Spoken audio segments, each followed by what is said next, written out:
When it comes to lasting a long time, to standing tall and being strong, but knowing when to bend, the trees have a lot to teach us.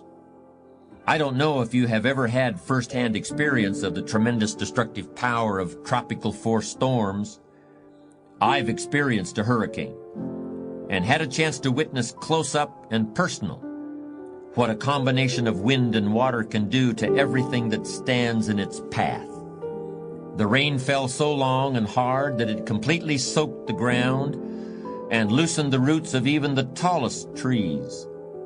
At the same time, the wind blew with such force that century-old trees, tall and hard and strong, were blown over like so many toy soldiers standing on parade knocked down by a toddler at play.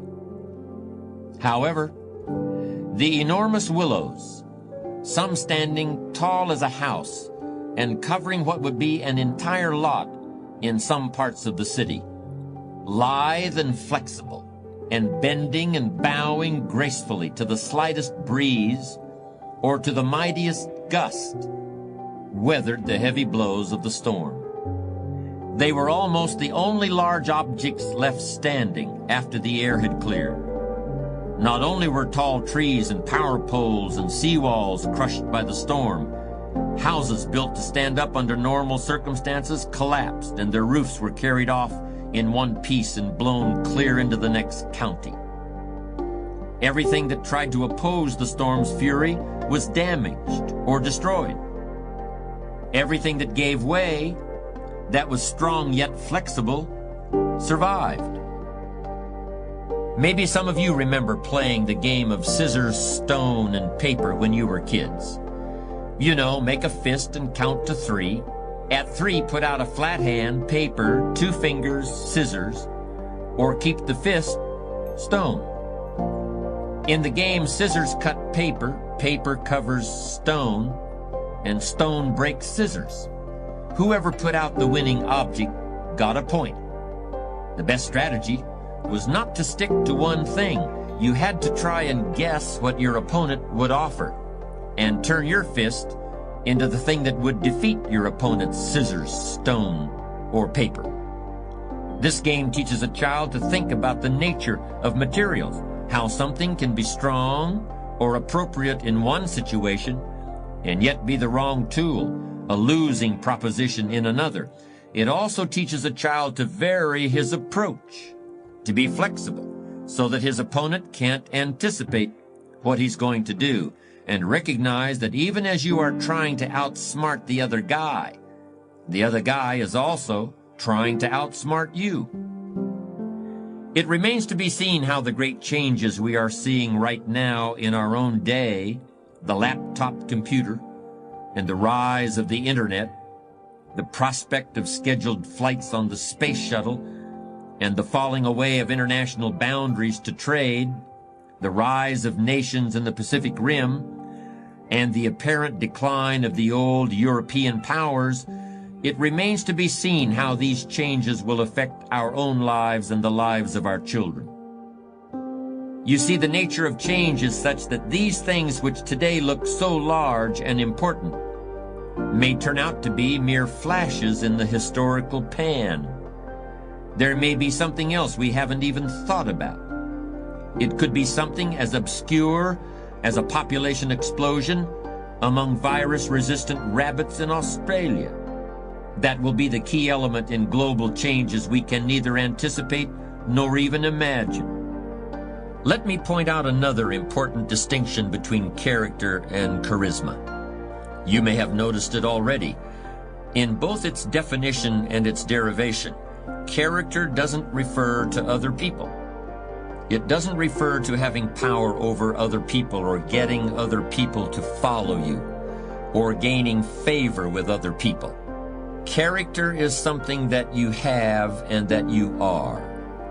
You could be marooned on a desert island and your character would still be important. In fact, it would likely be very important in that situation.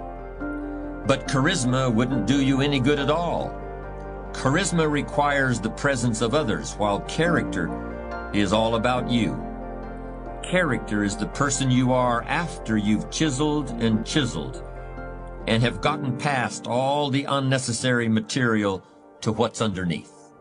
But since we're usually surrounded by other people, let me be a little more specific about how the differences between a charismatic person and a person with character can play out in the real world, particularly in leadership situations. Here are 4 sets of circumstances that can easily occur. First, a really charismatic person can make people believe there's pie in the sky, or that the sky is going to fall tomorrow, one just as easily as the other. By creating these expectations, charismatic individuals can indeed energize and inspire others, or terrify and demotivate them, until the overblown scenarios are proven false and the charisma runs out. But a person of character doesn't need to be anyone's Pied Piper and isn't comfortable in that role. Instead, he or she looks within for the true source of inspiration and energy. Second, a charismatic person can inspire devoted or even fanatical loyalty. But this can all too easily turn into an unconscious sense of dependency, and that can make matters difficult when the leader is no longer available. Like a charismatic coach, effective during the glory years, but when he leaves the organization, there is a sense of abandonment, and the team may never achieve anything like its prior success. Powerful personalities often resist delegating authority, but it's an attitude of character for a leader to refrain from making himself or herself the indispensable heart and soul of an organization. The last and most important category of laughter I'll mention might be called real laughter. It's spontaneous, it's happy, it's unpremeditated, it has no hidden agenda. It happens when you see or hear something that's really funny. I'd like to spend a moment talking about this category of real laughter because it's one of the most important aspects of humor. The more real laughter you can bring into your life, the better off you'll be. I've spoken quite a bit about children and the raising of children in this program, and kids are really our best source of knowledge about real laughter. They really put their whole selves into it. We lose that to a large extent as we get older, and I'm not sure that loss can be completely avoided.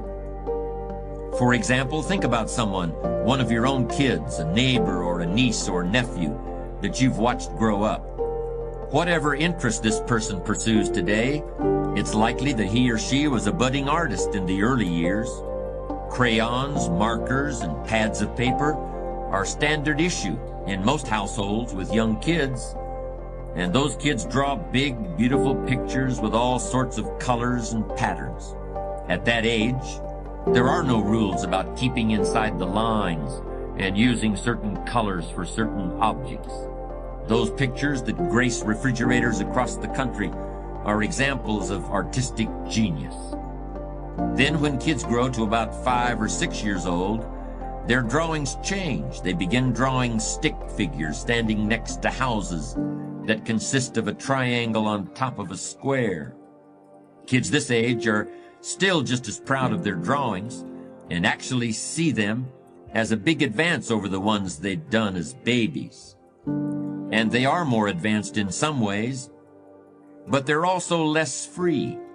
There's a sense of responsibility about them, an effort to put everything in the right place and make everything the right color and the right size. In addition, around the same time as these kids' drawings change, their laughter changes too. It's still delightful, but there's more awareness in it. I guess that's just the way it's got to be. As the British poet William Wordsworth put it, though nothing can bring back the hour of splendor in the grass and glory in the flower, we will grieve not, but rather find strength in what remains behind.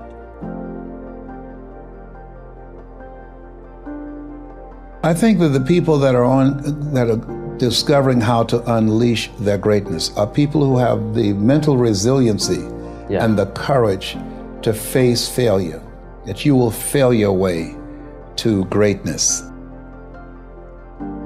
Clarity breeds and builds and is the DNA of mastery. You want to have a very clear vision of what your future is going to look like. And when you know in intimate detail what your future will look like, then you automatically, subconsciously as well as consciously, can